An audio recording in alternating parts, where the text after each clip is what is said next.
Hi everybody, let's crack IIT Hindi physics में आपका स्वागत है। हम लोग का टॉपिक चल रहा था इलेक्ट्रोस्टैटिक्स, स्थिर वैद्युतिकी। ठीक है, उसमें हमने चार्ज के बारे में देखा, चार्ज के गुण के बारे में देखा। ठीक है, मैं आप लोग को एक बार और बेसिक चीज़ बता देता हूँ। चार्ज के जो गुण था, पहला क्या प्रॉपर्टी था, उसका अदिश राशि होता है। चार्ज क्या होता है? अदिश राशि होता है। दूसरा क्या होता है? इसका प्रकार कितना होता है? दो प्रकार का होता है, एक नेगेटिव एक होता है पॉजिटिव, एक धनात्मक और एक ऋणात्मक होता है। ठीक है, तीसरा होता है आवेश संरक्षित होता है। आवेश क्या होता है? संरक्षित होता है, मतलब आवेश क्या होता है? कंजर्वेटिव इन नेचर होता है। ठीक है, चौथा टॉपिक क्या होता है? सबसे छोटा, स्मॉलेस्ट यूनिट ऑफ चार्ज कितना होता है? इलेक्ट्रॉन्स होता है। ठीक है, इतना आपने। पांचवा पॉइंट क्या था कि आवेश योगात्मक होता है, आवेश को हम जोड़ सकते हैं। ठीक है, तो इसका पांचवा जो प्रॉपर्टी था क्या होता है? चार्ज क्या होता है? योगात्मक होता है। ठीक है, एडिटिव प्रॉपर्टी रखता है। छठा पॉइंट क्या था आपका कि चार्ज को हम, छठा पॉइंट क्या था? क्वांटीकरण होता है। चार्ज क्या होता है? क्वांटमीकरण होता है। चार्ज क्या होता है? क्वांटमीकरण होता है। ठीक है, और सातवां पॉइंट आपका क्या था कि चार्ज का SI मात्रा क्या था? चार्ज का SI मात्रा क्या था? कूलम था। ठीक है, जिसको कैपिटल C से सूचित करते हैं। ठीक है, कैपिटल C, कूलम। ठीक है, ये चार्ज का हमारा क्या था? ये गुण था, चार्ज की प्रॉपर्टी था। चार्ज क्या होता है? अदिश राशि होता है। अदिश राशि क्या होता है? वह राशि जिसमें सिर्फ केवल मैग्नीट्यूड हो, सिर्फ मैग्नीट्यूड हो, तो वो क्या राशि कहलाएगा? सदिश राशि का, मतलब केवल परिमाण हो तो अदिश राशि, जिसमें परिमाण और दिशा दोनों हो उसको क्या बोलते हैं? सदिश राशि, वेक्टर क्वांटिटी। ठीक है, तो ये आवेश की हमारे प्रॉपर्टी था। एक बार हमने रिवाइज करवा दिया। ठीक है, आगे हम लोग थोड़ा सा बेसिक चीज़ देख लेते हैं। एटॉमिक स्ट्रक्चर, परमाणु संरचना। क्या होता है? परमाणु संरचना।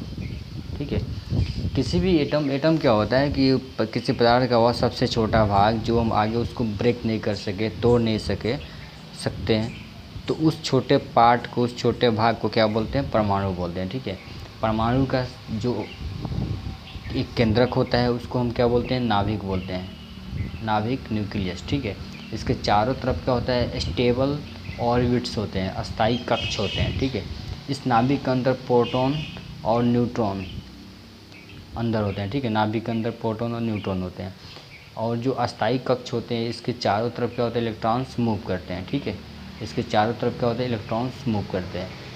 ठीक है, तो किसी भी एटम के अंदर जो परमाणु संख्या होता है, परमाणु संख्या जो होगा वो किसके बराबर होगा? प्रोटॉनों की संख्या के बराबर होगा, प्रोटॉनों की संख्या के बराबर होगा। ठीक है, और जो परमाणु द्रव्यमान किसके बराबर होगा? तो न्यूट्रॉनों की संख्या प्लस प्रोटॉनों की संख्या के सम के बराबर होगा। ठीक है, तो ये हमारा क्या होगा? परमाणु द्रव्यमान होगा। बात समझ में आ रही है ना? परमाणु द्रव्यमान क्या होता है? परमाणु संख्या क्या होता है? ठीक है, किसी भी एटम को रिप्रेजेंट हम कैसे करते हैं? ऐसे करते हैं। ऊपर क्या होगा? परमाणु द्रव्यमान। ठीक है, एटॉमिक नंबर क्या होगा? नीचे होगा, और परमाणु द्रव्यमान क्या होगा? आपका m। ठीक है, परमाणु द्रव्यमान हो गया। ठीक है, Z से सूचित करते हैं, बेसिकली Z से परमाणु द्रव्यमान। ठीक है, अगर जैसे मानो कि मैं एल्युमिनियम लिख रहा हूँ, तो यहाँ पर एल्युमिनियम का, अगर मैं आपको एल्युमिनियम का कितना होता है? आपका 13 होता है ना, तो आपका यहाँ पे 26 आपका यहाँ पर होगा, आपका ये होगा।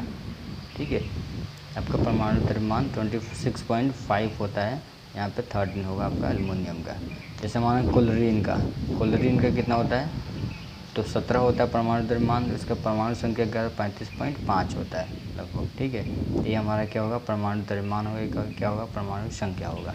ठीक है ना, किसी भी एटम को रिप्रेजेंट ऐसे करते हैं, ऊपर जेड नीचे ए, एटॉमिक नंबर और ये एटॉमिक द्रव्यमान, ठीक है, एटॉमिक मास, परमाणु द्रव्यमान, परमाणु संख्या, ठीक है। अब परमाणु इलेक्ट्रॉन की जो मात्रा होगा, आवेश की मात्रा, इलेक्ट्रॉन की आवेश की मात्रा कितना होता है, तो -1.6 × 10⁻⁹ कूलम, ये भी याद रखिएगा। दूसरा पॉइंट क्या होता है, प्रोटॉन पर जो आवेश की मात्रा होगा, आवेश की मात्रा कितना होगा, प्लस का हो जाएगा, 1.6 × 10⁻⁹ कूलम, ये भी याद रखिएगा, ठीक है। परमाणु इलेक्ट्रॉन की प्रोटॉन की द्रव्यमान और लगभग न्यूट्रॉन की द्रव्यमान ये कितना होता है, 1.67 × 10⁻⁻27 kg, लगभग दोनों का परमाणु द्रव्यमान समान होता है। प्रोटॉन की परमाणु द्रव्यमान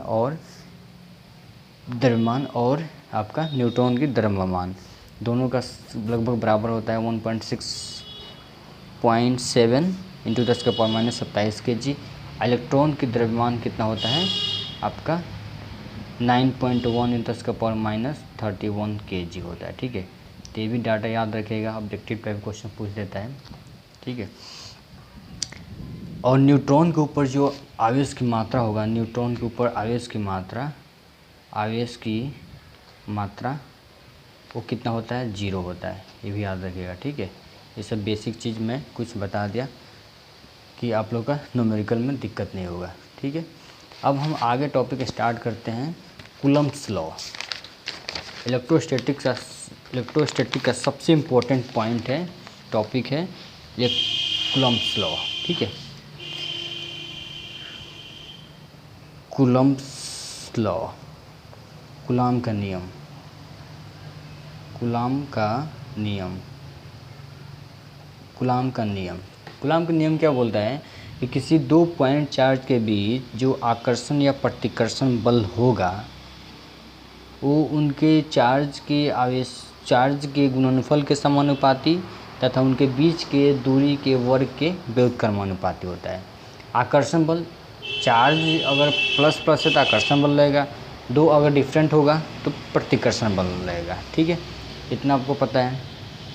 तो मैं एक चार्ज Q1 प्लस चार्ज ले रहा हूँ, यहाँ पे Q2 चार्ज ले रहा हूँ, दोनों प्लस ले रहा हूँ, दोनों के बीच क्या होगा, रिपल्सन होगा, और इनके बीच की दूरी R ले रहा हूँ, ठीक है।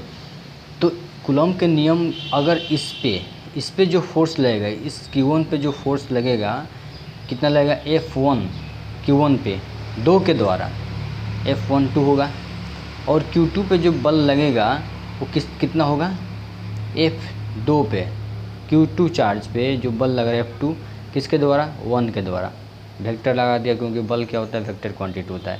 तो इसके द्वारा इधर बल लगेगा, इसके द्वारा इधर बल लगेगा, दोनों अपोजिट साइड में लगता है बल। कूलम्ब का नियम का प्रॉपर्टी है, मैं आपको प्रॉपर्टी आगे लिखवाऊंगा कि दो पॉइंट चार्ज के बीच जो बल लगेगा वो क्या होगा, अपोजिट लगेगा और एक दूसरे के विपरीत लगता है, ठीक है ना।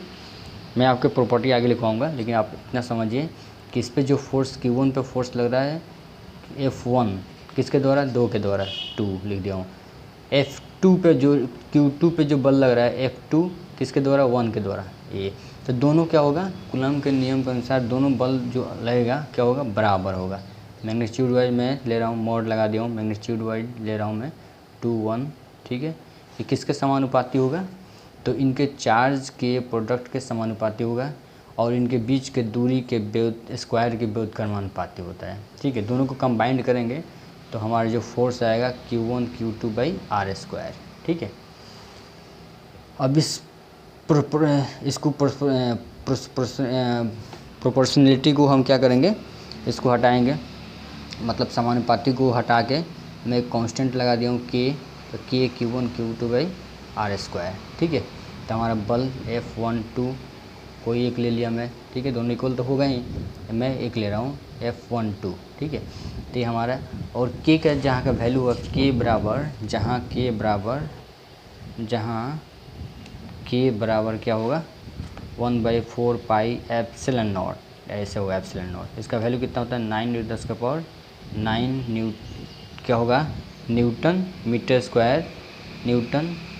स्क्वायर पर कूलम स्क्वायर, ठीक है, न्यूटन मीटर स्क्वायर पर कूलम स्क्वायर। ठीक है, कैसे निकाला मैं यहाँ पे एफ है, बल है, बल का सही मात्रक न्यूटन, आर स्क्वायर मतलब metre square, newton metre square, coulomb into coulomb, coulomb का स्क्वायर, नीचे चल जाएगा तो के का वैल्यू निकल जाएगा न्यूटन मीटर स्क्वायर पर कूलम स्क्वायर। ठीक है, तो हमारा सही मात्रक इतना हो गया 9×10⁹ न्यूटन मीटर स्क्वायर पर कूलम स्क्वायर, इसका सही मात्रक होता है के का वैल्यू। ठीक है, एप्सिलॉन नॉट क्या होता है? एप्सिलॉन नॉट क्या होता है? निर्वात या हवा का प्रावैधुता नियतांक होता है, प्रावैधुता नियतांक होता है। ठीक है, जिसका वैल्यू क्या होता है? एप्सिलॉन नॉट का वैल्यू जो एयर और वैक्यूम के लिए मतलब निर्वात या हवा के लिए कितना होता है? 8.85 10⁻12। इसका सही मात्रक क्या होगा? यहाँ से भी निकल जाएगा, यहाँ से निकल जाएगा। देखो आप के का वैल्यू मतलब यहाँ से हम रख सकते हैं क्या? 1/4 pi epsilon not into Q1 Q2/r²। हमें इसका वैल्यू निकालना है तो न्यूटन यहाँ पे है, मीटर स्क्वायर जाएगा, मल्टीप्लाई हो जाएगा इधर न्यूटन मीटर स्क्वायर। चाहे ऐसे कर लो आप, इसको क्या कर लो, इधर भेज दो, इसका निकालना है तो इधर भेज दो, बल नीचे आ जाएगा तो क्या हो जाएगा? कूलम स्क्वायर मीटर स्क्वायर और नीचे आएगा न्यूटन। ठीक है, तो इसका सही मात्रा क्या हो जाएगा? कूलम स्क्वायर पर मीटर स्क्वायर पर न्यूटन। ठीक है ना, आप यहाँ से निकाल सकते हैं, बल यहाँ पे है F = है, तो यहाँ से निकाल सकते हैं, बल नीचे चल जाएगा, एप्सिलॉन यहाँ आ जाएगा, तो यहाँ पे कूलम इंटू कूलम स्क्वायर। ठीक है, मीटर स्क्वायर नीचे है और बल न्यूटन नीचे आ जाएगा। ठीक है, तो हमारा इसका भी डाटा याद रखिएगा एयर के लिए, हवा के लिए। ठीक है, एयर के लिए, तो ये हमारा क्या हो गया? कूलम का नियम है।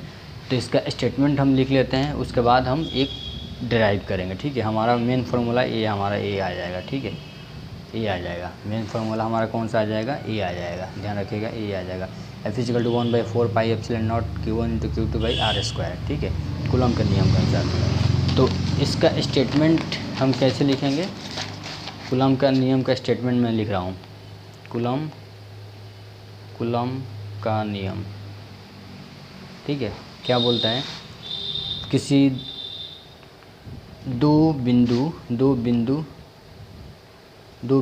आवेशों के बीच